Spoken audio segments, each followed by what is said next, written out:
Question on the debt ceiling. The president has said he just announced he's going to release his budget March 9th. He said when is the Republicans going to release their budget? What can you tell us about the House Republican budget? When's it coming? What's it going to look like?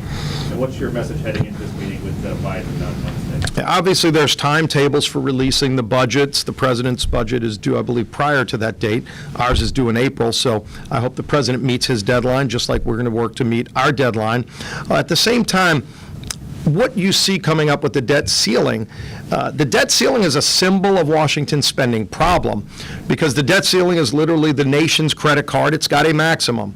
And if you hit that maximum, and look, families have these conversations all the time. If they're spending more money than they're taking in, meaning you maxed out your credit card, President Biden said, just give me more money. He just wants to spend more money. He said he wouldn't even have a conversation with Speaker McCarthy. That's an untenable position.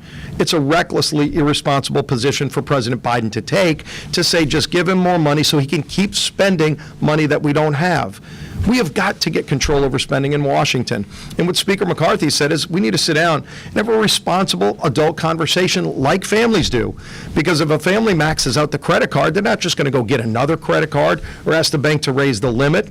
You obviously pay your minimum payment. You're going to pay your debts, but you're also going to have a responsible conversation about how we stop this from happening again. Is there no waste in the federal government that President Biden can agree to identify to save taxpayer money?